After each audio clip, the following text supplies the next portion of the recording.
छुट्टियां करवा दी। हाँ दादी, अब हमें बताओ तो घूमने के लिए लेकर कहाँ जा रही हो? बताऊं?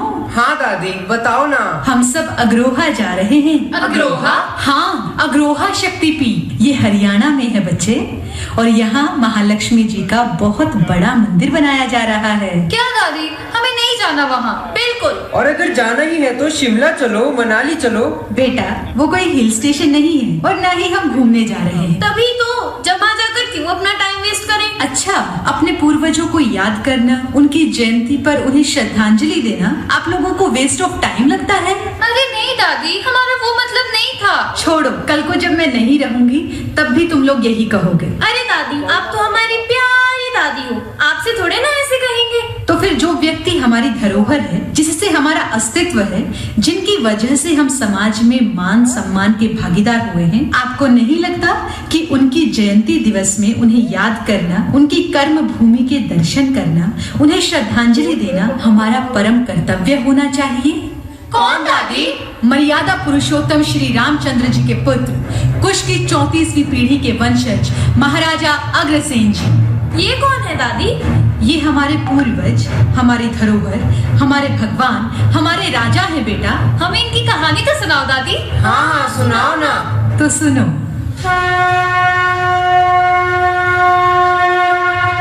महाराजा अग्रसेन के जीवन पर आधारित एक नाट्य कथा। बोलिए श्री अग्रसेन महाराज की जय।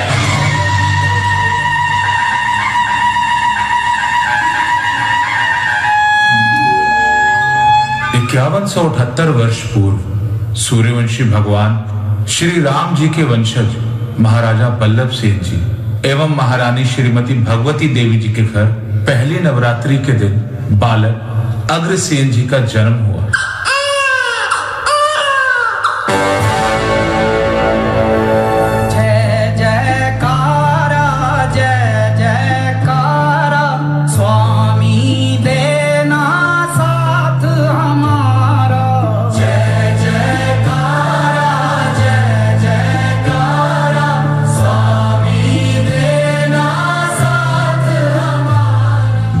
अग्रसेन की कुंडली देखकर ज्योतिषियों ने भविष्यवाणी की। राजन, इस बालक के नाम से संपूर्ण जगत में आपका वंश सम्मानित होगा। मानव जगत में उत्थान हेतु सभी मानवों में यह सदैव अग्रणी रहेगा।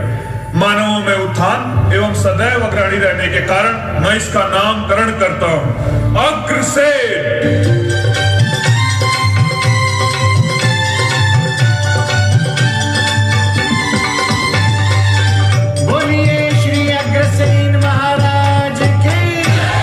बाल्यकाल में शिक्षा ग्रहण करने के लिए इन्हें मुनि तांडे के आश्रम में भेजा गया। वहां से समस्त विद्याओं में पारंगत होकर एक अच्छे शासक बनने के सभी गुण प्राप्त किए।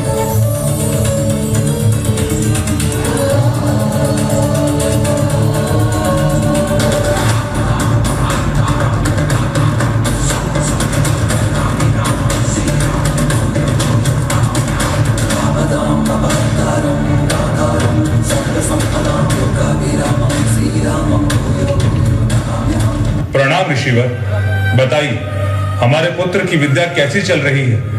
राजन, आपके पुत्र ने 4 वेदों का, 18 पुराणों का, प्रत्येक उपनिषद का और सभी धर्म ग्रंथों का अध्ययन कर लिया है। अस्त्र शस्त्र की विद्या में भी पूर्ण तौर से निपुण हो गए हैं। पूरे ब्रह्मांड में आपके पुत्र जैसा बलशाली और धार्मिक पुरुष कोई नहीं होगा।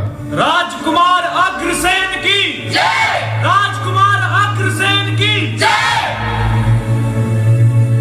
महाराज की जय हो। महाराज, कुरुक्षेत्र से पांडवों की ओर से कुछ दूत आपसे मिलना चाहते हैं। उन्हें बुलाएं। प्रणाम महाराज।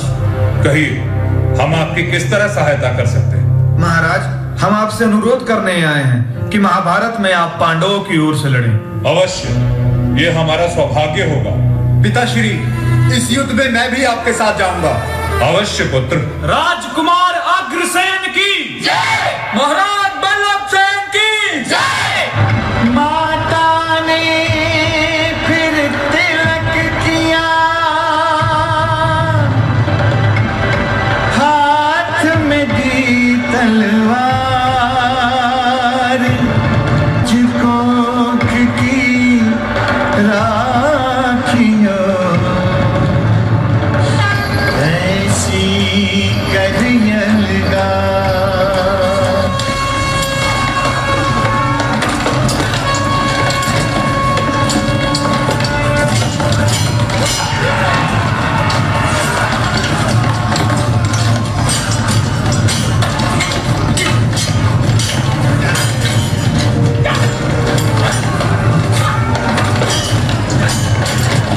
युवा अग्रसेन जी के पिता महाराज वल्लभ सिंह जी जब भीष्म पितामह के हाथों वीर गति को प्राप्त होती, सावधान बल्लभ सेन, पुत्र अग्रसेन। पिताश्री!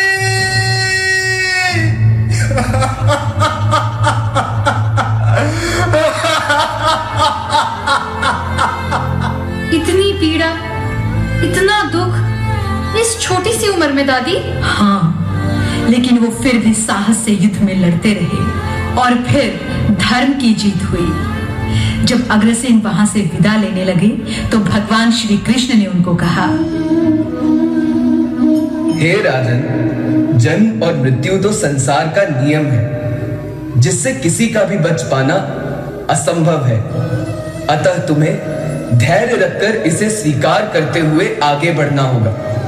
एक योद्धा की भांति राजधर्म का पालन करते हुए तुम्हें अभी बहुत कुछ करना है। हे राजन, समस्त राज्य की प्रजा तुम्हारा मार्ग देख रही है। उठो वत्स, सांसारिक नियमों का पालन करो। निश्चित तौर पर विजय तुम्हारी ही होगी।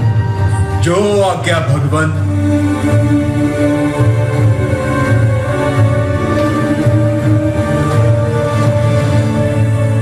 राजन, आपने चारों ओर अपने शौर्य एवं प्रतिष्ठा का परचम लहराया है। आपकी प्रसिद्धि चौकूटों में फैल गई है। अब आपको गृहस्थ जीवन में प्रवेश करना होगा राजन। क्योंकि गृहस्थ जीवन मनुष्य के परम कर्तव्यों में से एक माना गया है। मेरे विचार से नागलोक के राजा महेंद्र की कन्या माधवी हर तरह से आपके जीवन संगनी बनने के योग्य है। आप उनका वर्ण करके अपने कुल का विस्तार करें।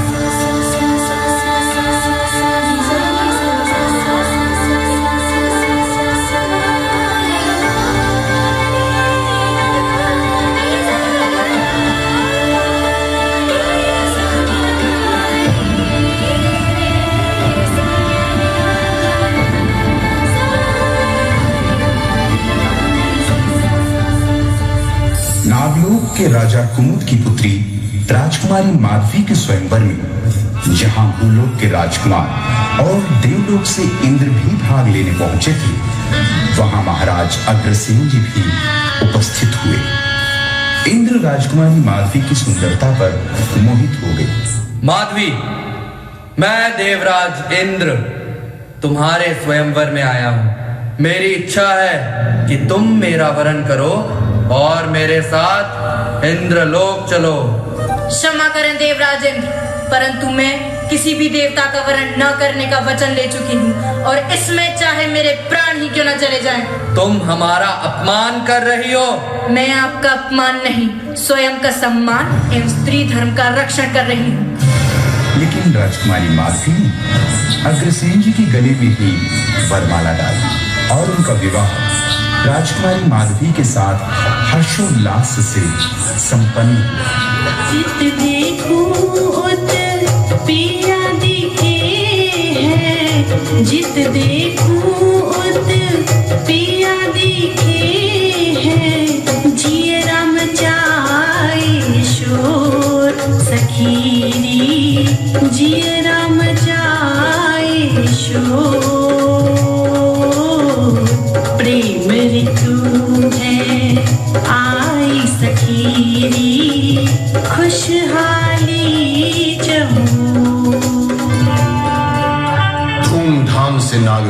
शादी की तैयारियां शुरू।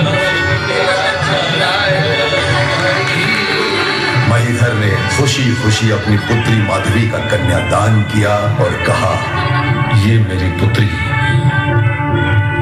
आज से आपकी सधर्मिणी हुई, इसे स्वीकार कीजिए। इंद्र ने इसे अपना अपमान समझा। जिस तरह से मुझे अपमानित किया गया, इसका फल तो अग्रसेन और माधवी को भुगतना होगा। मैं देवराज इंद्र आज से अग्रोहा धरती से अपनी कृपा हटाता हूँ। अब उस राज्य में अकाल पड़ेगा और वो लोग बूंद बूंद को तरसेंगे। इसके फलस्वरूप सूखे की स्थिति पैदा हो गई और चारों तरफ त्राही त्राही मच गई। आसमान में बादल तो आते थे, बिजली भी कड़कती थी, लेकिन वर्षा की एक बूंद के लिए लोग तरस जाया करते थे।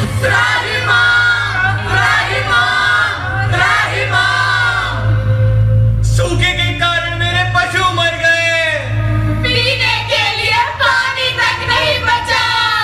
वर्षा न होने के कारण मेरे खेतों में अकाल पड़ गया।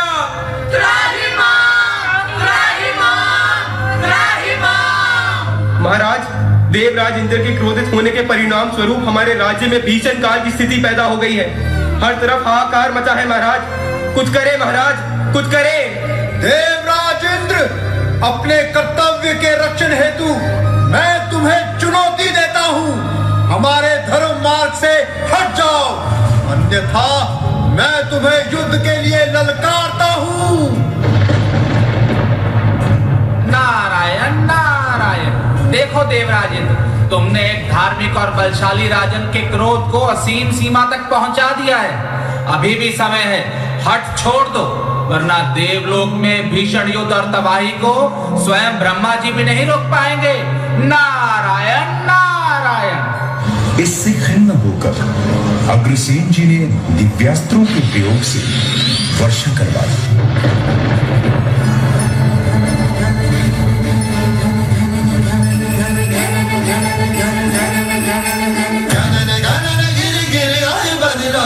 घन घोर कार छाए बदरा, धमक धमक गूंजे बदला के ढंके, चमक चमक देखो बिजुलियां चमके। मन धड़काए बदरवा, मन धड़काए बदरवा, मन धड़काए बदरवा।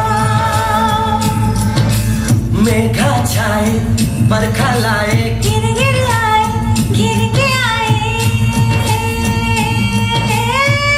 कहीं मन मचल मचल, नहीं चल संभल संभल। गए दिन बदल, तू घर से निकल, बरसने वाला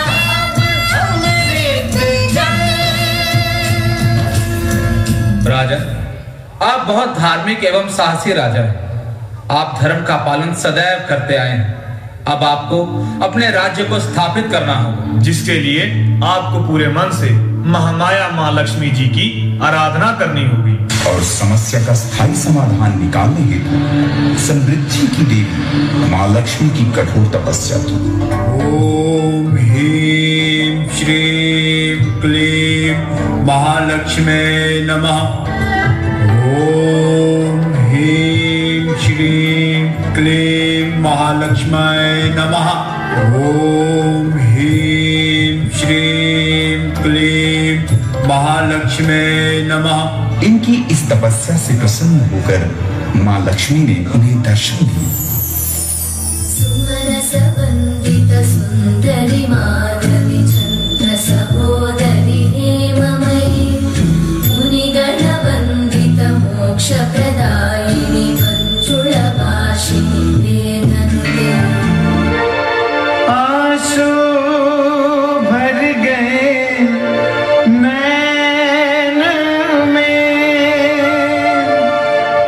मान हो गए बैन। देवी के चरणों में गिर गए।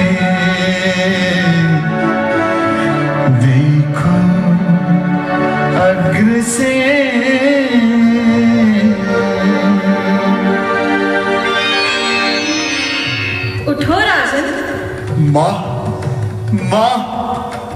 तुम्हारे जैसे भक्त को पाकर मैं धन्य हो गई। मैं तुम्हारे कठिन तप से प्रसन्न हूँ। मैं तुम्हें आशीर्वाद देती हूँ कि कुछ ही समय पश्चात तुम्हारे हाथों एक नए राज्य की स्थापना होगी। तुम्हें सुखी दाम्पत्य जीवन के साथ स्वस्थ पुत्रों की प्राप्ति होगी और जब तक तुम्हारे वंशज मेरी आराधना करते रहेंगे उन पर मेरी कृपा दृष्टि और सुख समृद्धि बनी रहेगी। तथास्तु। जो आज्ञा माता। माँ लक्ष्मी जी के आशीर्वाद से महाराजा अग्रसेन जी को 18 पुत्रों की प्राप्ति हुई। राजकुमार विभु उनके सबसे बड़े बेटे थे। समस्त पुत्रों को महर्षि गर्ग द्वारा शिक्षा प्रदान की गई। महाराजा अग्रसेन जी ने उन्हें वैदिक सनातन आर्य संस्कृति की मूल मान्यताओं को लागू कर राज्य के पुनर्गठन में कृषि, व्यापार, उद्योग, गौपालन के विकास के साथ साथ नैतिक मूल्यों की पुनः स्थापना की, जिसे एक नए युग का जन्म माना जाता है। मां लक्ष्मी की कृपा से महाराज अग्रसेन जी ने अपने राज्य को 18 गणराज्यों में विभाजित कर एक विशाल गणराज्य का निर्माण किया। महर्षि गर्ग ने महाराजा अग्रसेन को 18 गणाधिपतियों के साथ 18 यज्ञ करने का संकल्प करवाया। यज्ञों में बैठे 18 गणाधिपतियों के नाम पर ही अग्रवंश के 17.5 गोत्र बने और अग्रवाल समाज की स्थापना हुई। उस समय यज्ञों में पशु बलि अनिवार्य रूप से दी जाती थी। प्रथम यज्ञ के पुरोहित स्वयं गर्ग ऋषि बने। सबसे बड़े राजकुमार विभु को दीक्षित कर उन्हें गर्ग गोत्र से मंत्रित किया। इसी प्रकार दूसरा यज्ञ गोभील ऋषि ने करवाया और गोयल गोत्र का प्रारंभ हुआ। इस तरह से 17 यज्ञ पूर्ण हो चुके थे। 18वें यज्ञ के दौरान महाराज अग्रसेन जी ने बलि देने वाले घोड़े की व्याकुलता देखकर तत्काल बलि निषेध का आदेश दिया। परंतु राजन, इन यज्ञों में पशु बलि अनिवार्य है। क्षमा करें मुनिवर, परंतु जीव हत्या मेरे धर्म के खिलाफ है। मैं किसी भी तरह बेजुबान को मारने के पक्ष में नहीं हूँ। राजन, यज्ञों में बलि देना क्षत्रिय धर्म है। अगर ऐसा है तो मैं राजा अग्रसेन पुत्र महाराजा बल्लभ सेन क्षत्रिय वर्ण का त्याग करता हूँ और वैश्य वर्ण को स्वीकार करता हूँ। मैं अपनी प्रजा से अनुरोध करता हूँ कि मेरे राज्य में आने वाले प्रत्येक मनुष्य को एक सोने का सिक्का और एक ईंट उपहार में दी जाए, ताकि वो अपना घर और व्यापार आसानी से बढ़ा सके। मैं विश्व में शांति एवं सद्भाव के लिए 18 मूल्य सिद्धांतों का ग्रहण करता हूं। सत्य से बढ़कर कोई धर्म नहीं। धर्म समस्त विश्व को धारण करने वाले परमात्मा के विधान का नाम धर्म है। क्षमा, मन के प्रतिकूल कार्य पर भी संयम प्रति हिंसा का भाव ना होना क्षमा है।